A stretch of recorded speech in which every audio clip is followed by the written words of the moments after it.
Canterbury Tales, The Cook's Prologue, and Tale. Summary. Cook finds the Reeves' tale funny and decides he will tell a tale of his own.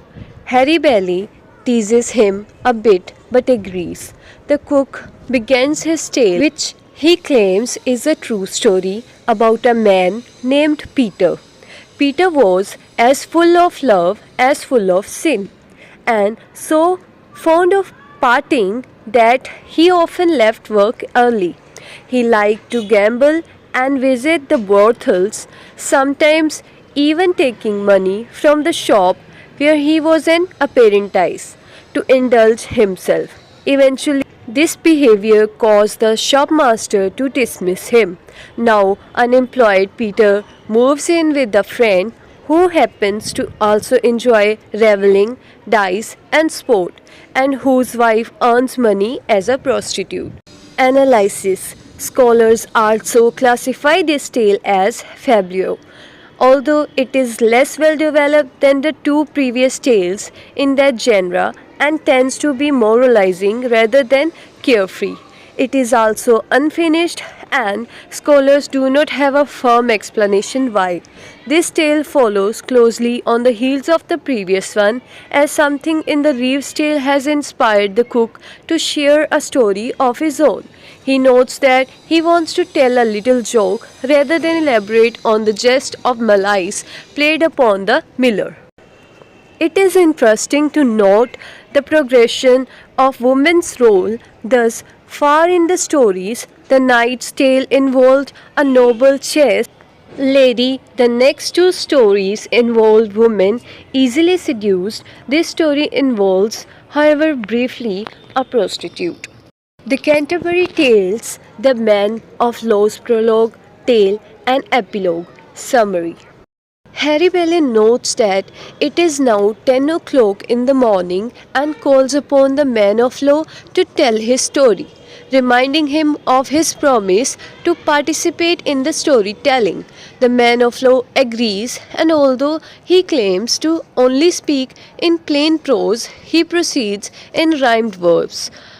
Before beginning his story, the man of law notes that merchants have plenty of opportunity to gain wealth as well as tales, and says that the tale he is about to tell was told to him by a merchant. Part 1. A company of rich merchants live in Syria. Traveling to Rome, they learn of Roman emperor's daughter, Constance, who is both beautiful and good. When they tell the Syrian Sultan about Constance, he falls in love with her and tells his advisors that he will die if he does not get to marry Constance. They agree that the only way to avoid his untimely death is to get her to marry him. The Sultan and his peers agrees to be baptized into the Catholic Church so that the wedding can take place. Constance sets sail for Syria. The Sultan's mother, meanwhile, is unhappy with the thought of her son converting to Christianity. She makes a plan pretending she wants to be baptized too. Part 2. Constance and her company arrives in Syria, and the Sultan's mother welcomes them. On the day of wedding, there is a fabulous feast. However, the Sultan's mother has all of the Christians but Constance killed at the feast, including her son. Constance is put on a boat with a little food, a few clothes, and some treasure, and sent on her way alone. She prays for help and comes at last to shore after 3 years adrift. She is found and taken in by a constable and his wife, Hermenegild, a pagan couple. Constance has lost her memory, but she makes a home among them and they come to love her. She has not lost her faith though, and because of her presence, Hermenegild and the constable are converted to Christianity. A young knight living nearby makes advances to Constance, but she refuses him. Angry, he sneaks into their home in the middle of the night when the constable is away and kills Hermenegild. leaving the bloody knife next to the sleeping Constance. The constable assumes Constance killed his wife and reports it to King Allah. Allah says that if the knight will swear she is guilty on a book, Constance will be executed. The book they bring contains the biblical Gospels. When the knight swears on it, a hand appears and smites him, and a voice from heaven speaks. Many who witness this convert to Christianity, including King Allah, who then marries Constance. The king's mother is not happy about the marriage. Constance is soon pregnant and gives birth to a boy. While Allah is away at war, letters are written to Allah with the news, but his mother secretly replaces them with her own letter, which says the Constance child was a creature from hell. The king writes in reply that his wife and child should be cared for. This letter too is replaced by his mother with one that says Constance should be sent back to sea with the child. Constance is set again adrift. Part 3.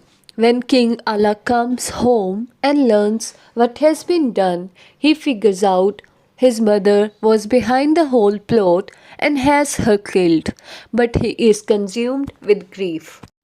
After 5 years at sea, Constance and her child come near land once again. A thief climbs aboard her boat intending to rape her, but before he can, he is swept overboard. She sets out again across the sea. The Emperor of Rome finally learns what has happened to his daughter in Syria, and he sends a senator that with the force of soldiers to slaughter those responsible. This senator meets Constance in her boat, though he does not recognize her. He brings her to his wife, who happens to be her aunt. They take her in along with the child. Meanwhile, King Allah begins to feel bad that he had his mother killed and decides to go to Rome to seek forgiveness from the Pope. In Rome, the senator who found Constance gives a feast to honor King Allah, and Constance's little boy is invited also. King Allah, seeing the boy, asks about him, and the senator tells how he was found.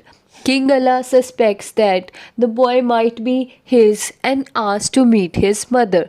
The whole truth comes out, and Allah and Constance are reunited. Then they tell everything to the emperor, who is overjoyed. In a year, King Allah dies and Constance goes back to live with her father.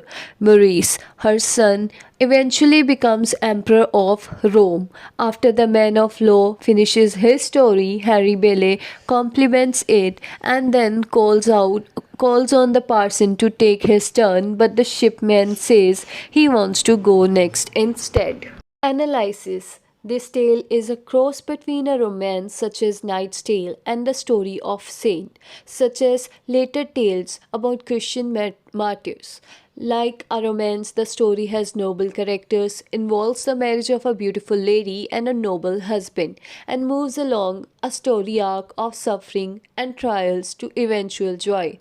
Yet, like a saint story, it revolves around a character who prays fervently for help, who is preserved from death by miraculous means, and whose behavior is so beyond approach that people are continually converted and baptized around them. Even Constance's name suggests her constant faith that makes her such an exemplary person and Christian. To add to the saintly flavor of the story, a number of biblical heroes are alluded to: Daniel, Jonah, David, Moses, and Judith, just to name a few. The structure of the tale is worth considering. There are several elements of the plot that mirror one another, including Constance's many voyages over the sea, the intrusion of scheming and devilish mother-in-law, Constance's prayer for assistance, her miraculous survival on limited supplies, and the way she is twice found and taken in by an older couple. Another notable aspect of this story is the interactions between fortune and providence. The medieval church taught that fortune would eventually turn against the most fortunate individual and encouraged people not to dwell on earthly concerns, yet providence, God's personal intervention in a person's life is revealed as being more powerful than fortune. As Constance is first set adrift, the man of law exclaims, "He that is Lord of Fortune guides the helm." The many miracles that occur to save Constance from various terrible fates are further evidence of providence. Only a little more than half of lines in this tale are devoted to narrating the story. The rest are made up of observations and comments of the narrator, who represents our perspective outside of the story, and the prayer of Constance, whose perspective is within the story. The man of law's comments often revolve around how outside forces cause events in the lives of humans, and Constance's prayers echo this sentiment. The sheer number of lines devoted to Man of Law's comments draw attention to him as storyteller, and his musings are full of rhetorical questions such as, "And yet what matter?" and "Alas, what could she say out of her wits?" and terror and dismay. In this way, in spite of the man of law's claim that he speaks in plain prose, the story's style reflects the more ornate voice associated with the man of law. Unlike the woman in the previous three tales, Constance is more saintly than sexual and bears more in common with Emily of the Knight's Tale, as well as to chaste women in later tales such as the Second Nun tale. This story introduces the idea that sex is inherently unholy and that even wives must do without their holiness for a while in order to make love with their husbands.